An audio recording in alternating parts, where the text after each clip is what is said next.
We are finally on the air. I think we'll just keep going. I apologize. For some reason, they're having technical difficulties for whatever reason. But look, we're here. And let me talk about today's topic. And let me tell you how we got to this conclusion to today's topic. Today's topic, how to transition from being a background singer to the lead singer. Let me show you how I got to this conclusion, if I could. Over the weekend, we shot a video for Malikia Chandler Smalls, and basically she's lost 60 pounds. Okay, the number one thing that stood out, because we had her do her interview session, and one of the things that stood out to me during the interview session was that she basically said something to the effect of, basically, and I'm paraphrasing, that normally she's the person who's glamming people up, making people look good, making people feel good, this, that, and the other, but she never does it for herself. Now, keep in mind, she's an attractive woman, but again, she does what a lot of other people do, fall to the back.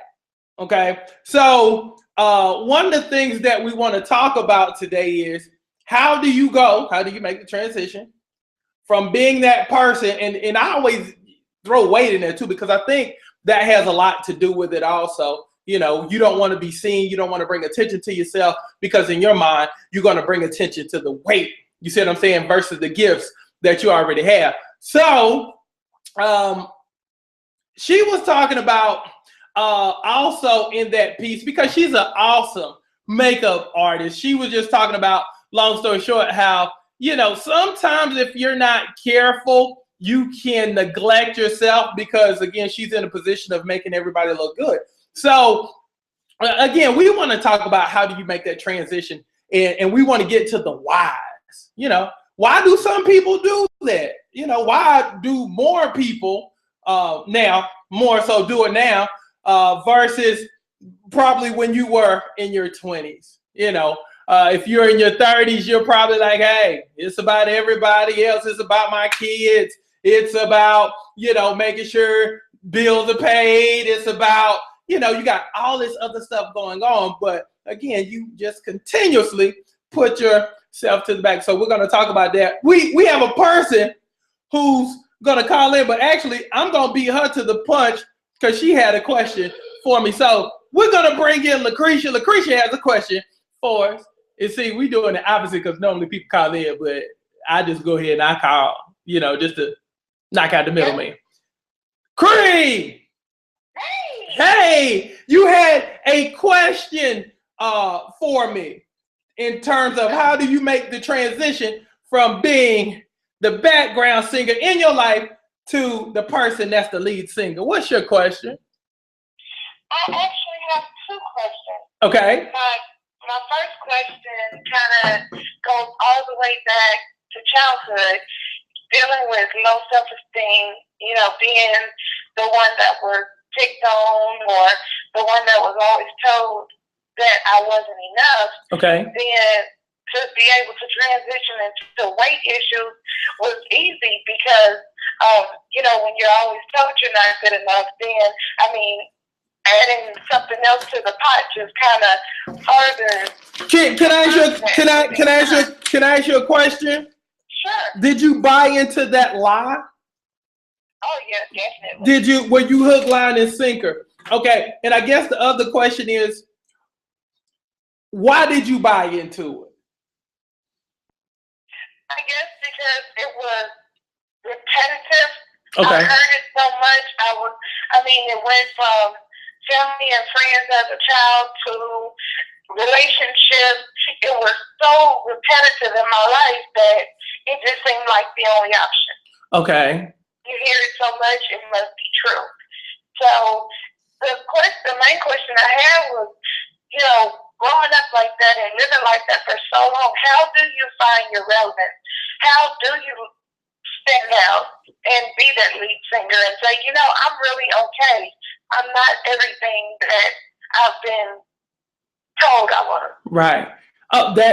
And you said something that kind of grabbed me. You were talking about those people that you grew up with constantly telling you and basically telling you what your value was. Right. Okay. So my question to you is, now, if people constantly feed you negative stuff and you bought it, is it easy? Can we reverse that by you surrounding yourself with people who tells you the positive stuff, who feeds your spirit, who makes you better, and even and will make it even simpler and easier? Could you also start telling yourself stuff you wish to hear? Can you not be that voice that's telling you and feeding you also, while also lining yourself up with people who feed your spirit, to reverse what people were trying to do to hold you down? Because let me explain something to you, especially in relationships. A lot of times, not me, but maybe one time in the past, okay, when I was young, okay, a lot of times we'll say stuff because we understand sometimes that if we say something to you, it's kind of like seeds. If you plant enough seeds in somebody's mind, eventually it'll start to grow.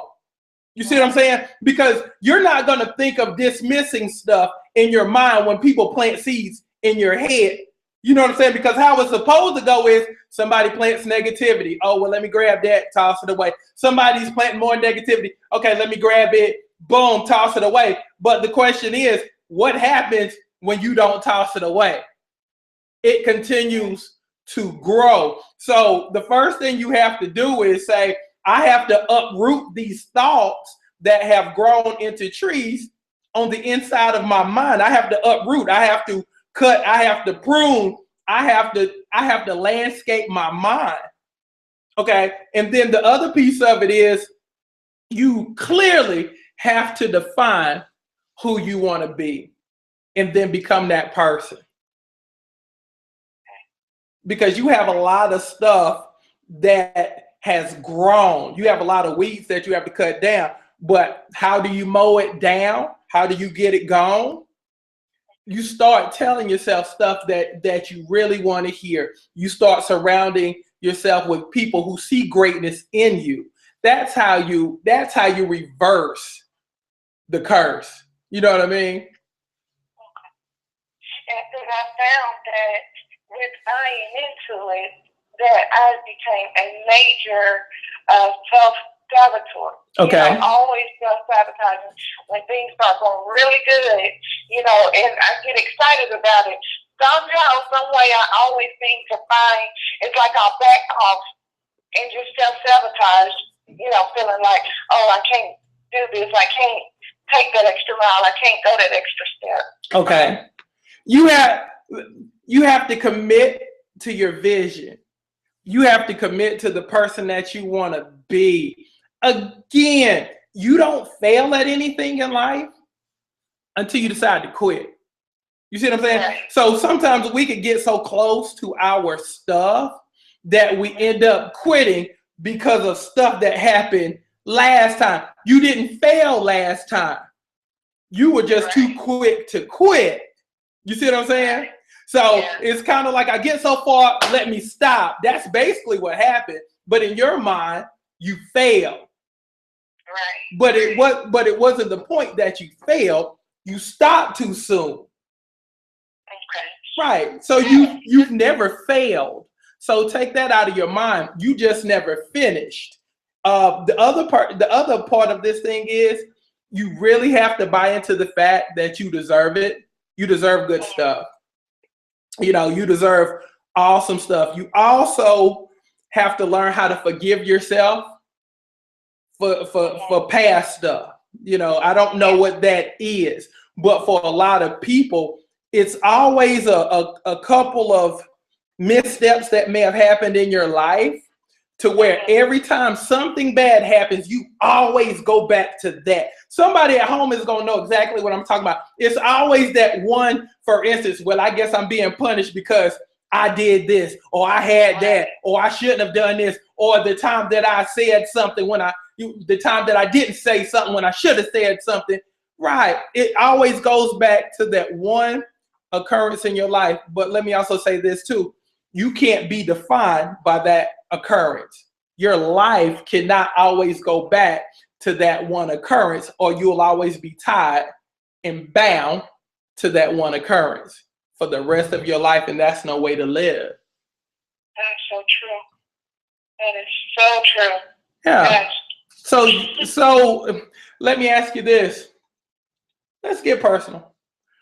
What's your one occurrence? What did your stuff always go back to? I always go back to getting pregnant at 14. Okay. Because I had a plan for my life all the way up until that point. I had the college I wanted to go to, the career I wanted to have, the life I wanted to live, and it all cut off at that point. Okay. Which is, I had to be mama, and I was a good mama. I'm still a good mama. Right. But, I was determined if I'm in this situation now, I'm going to make the best of it. So then I dismissed all the dreams that I had and focused on being the mama. I see what's been happening. Okay. So you've kind of like taken what I call the old school small town, because I'm from a small town too. And then somebody's gonna also get what I'm saying. Where I'm from, if you got somebody pregnant, you kind of sacrificed your dreams for your child. It's kind of like you stop living, and it's kind of like, in a sense, you're paying for the crime. Right. Because I got pregnant, I must now have to serve my time. Okay. But what happens is when you do that, you dismiss yourself and you dismiss your purpose, and you reduce yourself to just being somebody's mama. Yeah. And that's not what you were brought here to be. Just somebody who had a kid, and boom, that's my life. That my children define me because at some point you're going to sit back and you're going to be like, okay, now what I do? Because at some point those kids are going to, become adults, and they ain't going to need you no more. Right. So now what happens? Because I've seen it so many times with a lot of people that I train, they buy into a role of being mom until the kids don't need them anymore, and they go off and they flourish. And then it's like, now what do I do? You don't want to be that person. See, the beautiful thing about you moving from Tennessee to Atlanta is that I always tell people, you have to go where it's fertile. You know what I mean? Where the opportunities are there. It's kind of like, if I'm a singer, I'm not going to go to Idaho to try to become a famous R&B singer. You know what I'm saying? Right. So you put yourself in a position to win, and that's awesome. So when did the light come on for you to say, you know what, I need to start living out my dreams? When did that happen for you? When it really solidified in my heart and mind is my daughter took a job in the city that we were living in. Okay. And the job she took was very similar to the job that I had. Right. I worked at a bank for 9 years. Okay. And when she took that job, it was a good opportunity for her. Okay. But at the same time, it crushed me because I said, I don't want her to get stuck. Wow. Like I feel like I'm stuck. Right. And I said, if my children are ever going to know that they can pursue their dreams, it's going to take me stepping out away from the cement that I feel like I'm in, and showing them that no matter what age you are, you can begin again, and you can actually pursue your dreams and to step out from what is expected. That's awesome. So you basically saw your kid living out the way that you had pretty much set the standard for. Yeah. And it kind of scared you a little bit. Yeah. That's awesome. I mean, but that's how, at the end of the day, it all goes back to taking your power back, because those people, you know, going back to the very beginning. And I tell you what, sometimes I look back at my life and the same stuff that people used to tease me about and pick on me about is the same stuff that I'm known for now. Oh, wow. You see what I'm saying? So it's kind of like when people would say, why are you so loud? Why are you so boisterous? God knew that I was going to become the world's greatest, but then the devil knew it too. The devil knew it too. So the devil, I always tell people, you got to be careful and you got to understand the whole scope of it, because not only does God know your destiny, but the devil does too. So the devil starts real early in terms of the stuff that's going to separate you from everybody else. Other people will ridicule you for early to try to keep all of that down and suppress it so it never comes to life to make you become the person you were supposed to be. And that's what happened in your life. The stuff that people love about you, people tried to kill early, because again, those qualities ended up making you who you are today. Right. Yeah. That's true. Yeah. So that's what's up. I'm extremely proud of you. So yeah, we gonna keep rolling, but that's how you go from being a background singer to a lead singer. So do you feel like you're a lead singer now? I do. Beautiful. I really do. I do. That's beautiful. To be able to step out, you know, and even now I remind myself, don't go back to Egypt, you know, don't go back to just what's comfortable. Keep pushing until you're driving that Rolls Royce and living all of that good stuff. Yeah. And that's the truth. I mean, that's the truth. I'm so proud of you. Tell the people how much you done lost, Cree. 60 pounds. 60 pounds. And then you made the move from Tennessee to here, and now you're flourishing because you decided to step out on faith and become that lead singer. So that's what's up. That's what's going on. What did you have another question, or were you good? I'm good. Oh, your answers are awesome. Thank you so much. Thank you. Thank you. You got me over here in tears. Thank you. Thank you so much. Thank you for every opportunity. Looking forward to working out with you even more. Looking forward to reaching my final goal. And I thank you because through your program, through your guidance, I have seen that it's possible. Yeah. Everything is possible. All the successes, not only in weight loss, but in life, in business, is possible. And I thank you for being that example. And thank you, because one of the things I always tell people is weight loss is just one part of this thing. It's just one component.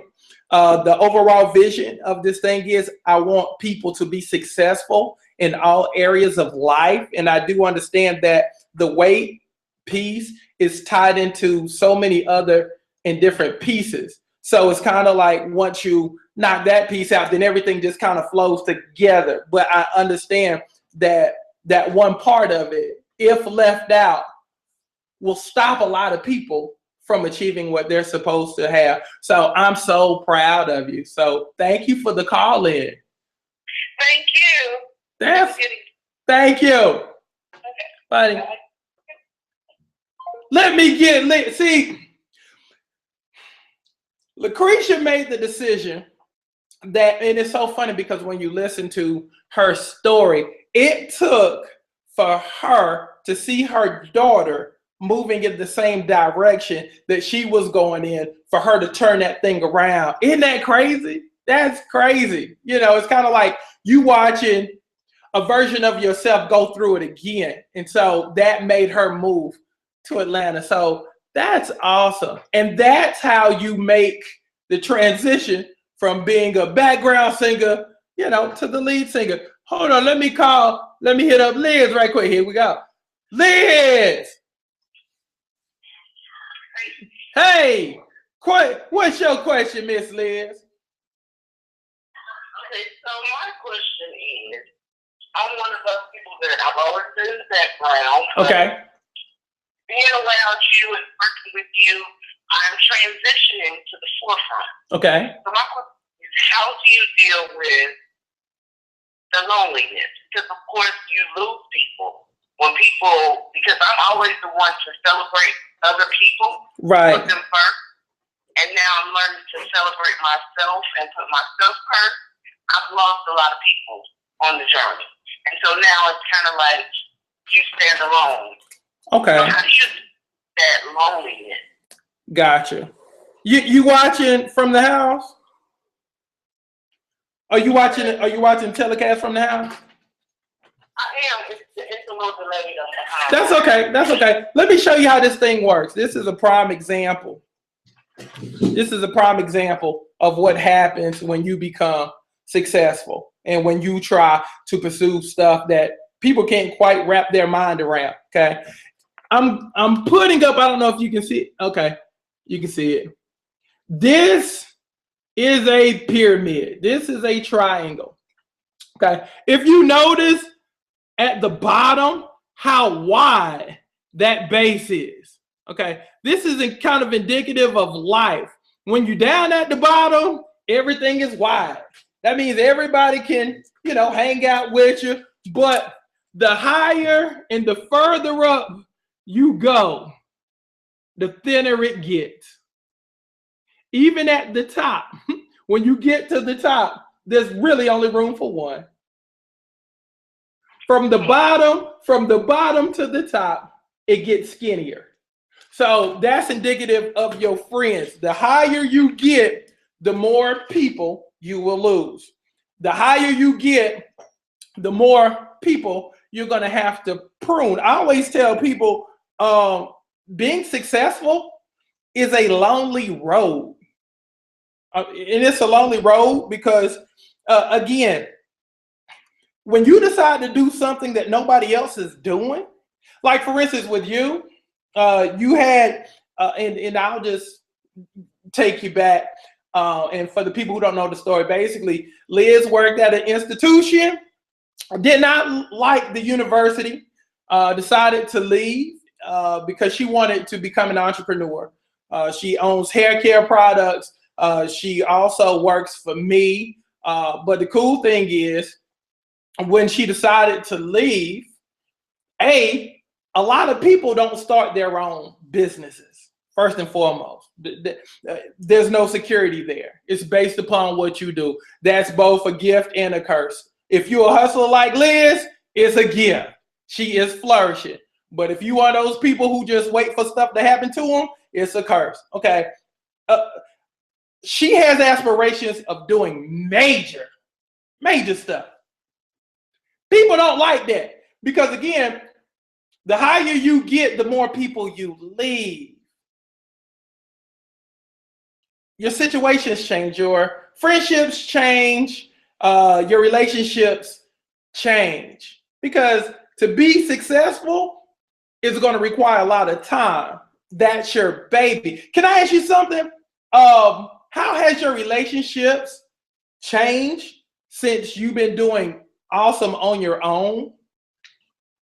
Relationships with your friends, with your families, and also, and also with the type of dudes that you attract when they find out that you're an entrepreneur, that you're not a background singer anymore, who's just used to doing one thing every day, from sun up to sundown. Explain the dynamics of that when you decided to become a lead singer.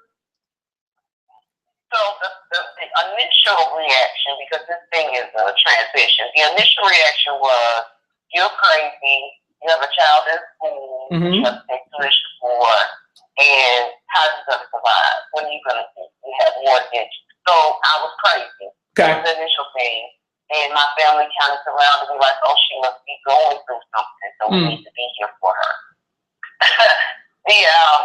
The second thing was, because I resigned in April, so it is now January of my year, and I haven't missed any mortgage payment.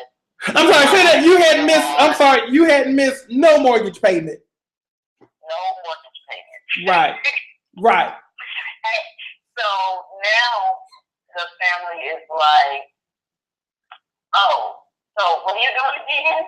Oh, so you making money?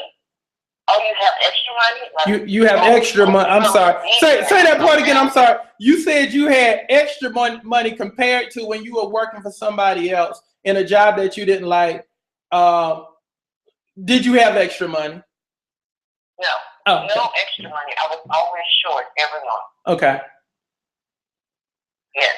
So now my family is looking at me, and this is not everybody, but we're talking general. Right. Everybody is looking like, well, what are you doing? Okay. So it's not congratulations. Right. I'm excited for you. But what are you doing? Okay. How does that make? How does that make you feel? It makes me, as a part of my question, it makes me kind of sad because I celebrate people. Okay. When people make decisions for change or do things for good, I am the first cheerleader. Okay. So it's kind of disheartening that those same people don't cheer back for me.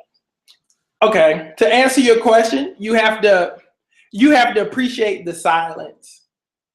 Right. The silence is the same as applause to me. The more silence I hear, the more excited I get. It's kind of demented, but it keeps you moving because a lot of people in their mind, they think, well, if I don't clap for her, she'll stop. If I don't congratulate her, she'll stop. If I don't praise her, she'll stop. The motivation behind them not clapping is for you to stop. They don't want you to move forward. How dare she? I was waiting for her to call me to ask for some money, but she got extra money. I would expect that.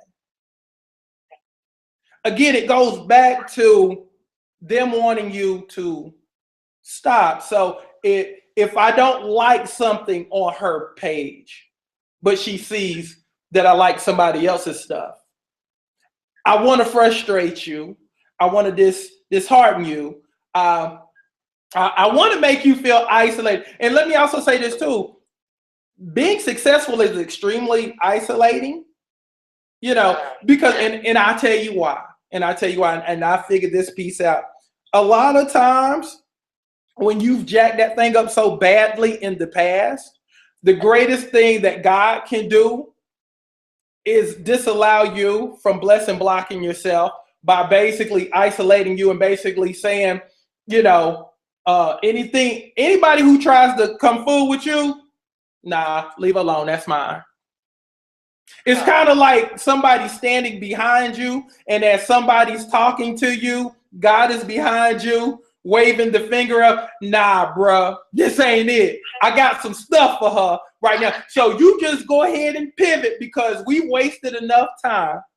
So I'm going to go ahead and move you on out of the way. Now, you don't see all this stuff happening behind you. So you think it's just you when it's just God trying to get all of your distractions out the way that have stopped you before. It's like I'm taking away your free will by placing you in an area of confinement so we can do what we're supposed to do together.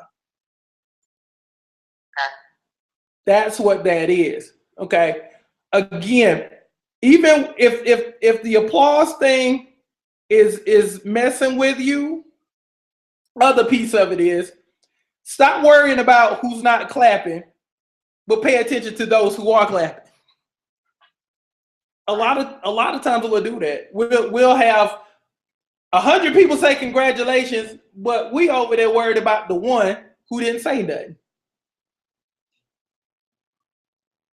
And we can't be like that anymore. We are a society of, but why you didn't clap? Why you didn't praise me? Why you didn't say nothing?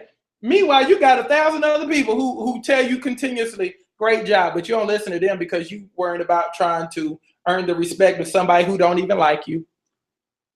Right. Yeah. And that's what we do. And that's something that we really have to stop. And that's why people, and it's easy falling, in the background, not really being noticed, doing the normal stuff, doing the easy stuff, doing the average stuff, because you don't get ridiculed.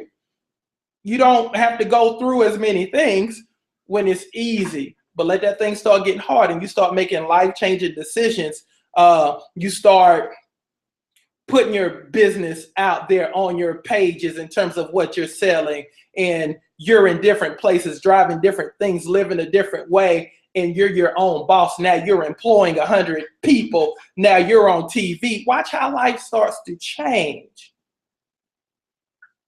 You see what I'm saying? But you have to prepare yourself, and you're going through that transition now. You know what I mean? Right. So when you get to where you need to be in life, you're not surprised and you're cool with it, versus all of a sudden you go from one extreme to the other.